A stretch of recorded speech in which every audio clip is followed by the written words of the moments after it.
خبر شامل کرتے ہیں کہ ٹی وی نیوز کے نمائندے کی رپورٹ کے مطابق علاقہ سرگودا کی تحصیل بھلوان میں سیاسی بحث میں جھگڑا ہو جانے پر ایک دوست نے دوسرے دوست کو قتل کر دیا۔ ملک بھر میں سیاستدانوں نے لوگوں میں اس قدر نفرت پھیلا دی ہے کہ لوگوں کو اپنے نوجوان بچوں کی لاشیں اٹھانے کا وقت آ گیا ہے۔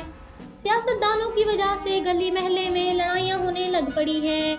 زیر نظر تصویر پنجاب کالج بھلوان کے انتہائی قابل طالب علم کی ہے، جو جمعہ کی نماز کے لیے نکلا تو اس کے دو کزن درزی کی دکان پر آپس میں سیاسی بحث کرتے کرتے ایک دوسرے کو مرنے مرانے پر اتر آئے۔ اس نے دونوں کو چھڑانا چاہا، ایک نے دوسرے کو کینچی مارنا چاہی جو اس بچے کو جا لگی اور وہ چند گھنٹوں میں چل بسا۔